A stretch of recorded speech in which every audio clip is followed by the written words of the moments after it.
സംസ്ഥാനത്ത് PM ശ്രീ പദ്ധതിയുടെ തുടർ നടപടികൾ നിർത്തിവെക്കും. ക്ഷേമ പെൻഷൻ 2000 രൂപയായി വർദ്ധിപ്പിച്ചു. നമസ്കാരം. ഈ മണിക്കൂറിലെ ഏറ്റവും പ്രധാനപ്പെട്ട 10 വാർത്തകളുമായി ജനയുഗ ഓൺലൈൻ മോജ് ന്യൂസിലേക്ക് സ്വാഗതം.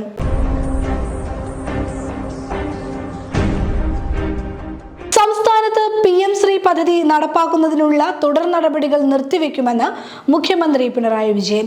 പദ്ധതിയെ സംബന്ധിച്ച് പഠിച്ച് റിപ്പോർട്ട് നൽകുന്നതിന് വിദ്യാഭ്യാസ മന്ത്രി വി ശിവൻകുട്ടി അധ്യക്ഷനായ 7 അംഗ മന്ത്രിമാരുടെ ഉപസമിതി രൂപീകരിക്കാൻ മന്ത്രിസഭാ യോഗം തീരുമാനിച്ചു. മന്ത്രിമാരായ കെ രാജൻ, പി പ്രസാദ്, പി രാജീവ്, റോഷി അഗസ്റ്റിൻ, കെ കൃഷ്ണൻകുട്ടി, AK ശശീന്ദ്രൻ എന്നിവരാണ് സമിതിയിലെ മറ്റ് അംഗങ്ങൾ. സമിതിയുടെ റിപ്പോർട്ട് വരുന്നതുവരെ PM ശ്രീ പദ്ധതി നടപ്പാക്കില്ലെന്നും മുഖ്യമന്ത്രി പറഞ്ഞു.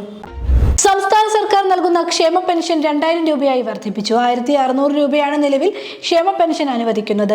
ക്ഷേമ പെൻഷൻ വർദ്ധിപ്പിച്ചതോടെ ക്ഷേമ പെൻഷൻ വിതരണത്തിനായി 13,000 കോടി രൂപ സർക്കാർ പ്രതിവർഷം നീക്കിവെക്കുമെന്ന് മുഖ്യമന്ത്രി അറിയിച്ചു. സംസ്ഥാന സർക്കാർ ജീവനക്കാർ, അധ്യാപകർ, പെൻഷൻകാർ എന്നിവർക്ക് നൽകാനുള്ള DA, DR കുടിശ്ശിക 2 ഗഡു ഈ വർഷം അനുവദിച്ചിരുന്നു. ഈ വർഷം 1 ഗഡു കൂടി അനുവദിക്കും. നവംബറിൽ വിതരണം ചെയ്യുന്ന പെൻഷൻ, ശമ്പളം എന്നിവയ്ക്കൊപ്പം 4% കുടിശ്ശിക വിതരണം ചെയ്യും.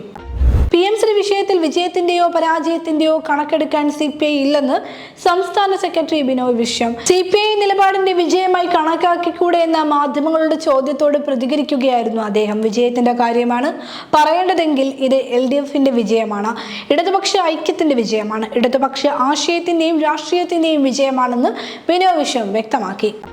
നെല്ല് സംഭരണം സുഗമമാക്കാൻ സർക്കാരും മില്ലുടമകളും തമ്മിൽ ധാരണയായി. നെല്ല് സംസ്കരണ മില്ലുടമകൾക്ക് 2022-23 സംഭരണ വർഷം ഔട്ട് ടേൺ റേഷ്യോയുമായി ബന്ധപ്പെട്ട് നൽകാനുള്ള നഷ്ടപരിഹാര തുകയായ 63,37 ലക്ഷം രൂപ അനുവദിക്കുന്ന കാര്യം മന്ത്രിസഭ പരിഗണിക്കുമെന്ന് മുഖ്യമന്ത്രി പിണറായി വിജയൻ അറിയിച്ചു. സംസ്ഥാനത്ത് SSLC ഹയർ സെക്കൻഡറി പരീക്ഷാ തീയതികൾ പ്രഖ്യാപിച്ചു. 2026 മാർച്ച് 5 തുടങ്ങി മാർച്ച് 30 വരെയാണ് SSLC പരീക്ഷ നടക്കുകയെന്ന് വിദ്യാഭ്യാസ മന്ത്രി വി ശിവൻകുട്ടി വാർത്താ സമ്മേളനത്തിൽ പറഞ്ഞു. മെയ് 8 SSLC ഫലപ്രഖ്യാപനം നടത്തും. മാർച്ച് 5 മുതൽ 27 വരെ ഹയർ സെക്കൻഡറി 1ാം വർഷ പരീക്ഷകളും 2ാം വർഷം മാർച്ച് 6 മുതൽ 28 വരെ നടക്കും.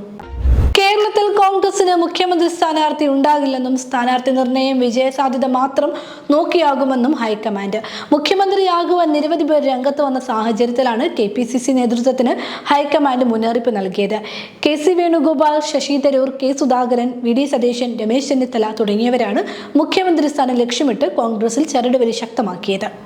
ഗാസയിൽ വീണ്ടും ഇസ്രായേൽ സൈന്യത്തിന്റെ കൂട്ടക്കുരുതി. ഇസ്രായേലിന്റെ വ്യോമാക്രമണത്തിലും മറ്റു ആക്രമണങ്ങളിലും 104 പലസ്തീനികൾ കൊല്ലപ്പെട്ടു. കൊല്ലപ്പെട്ടവരിൽ 35 കുട്ടികൾ ഉൾപ്പെടുന്നുവെന്ന് ആരോഗ്യ മന്ത്രാലയം അറിയിച്ചു. വെടിനിർത്തൽ കരാർ ലംഘിച്ച് ഇസ്രായേൽ പ്രധാനമന്ത്രി ബെഞ്ചമിൻ നെതന്യാഹുവിന്റെ ഉത്തരവ് പ്രകാരമാണ് ശക്തമായ ആക്രമണങ്ങൾ നടന്നത്.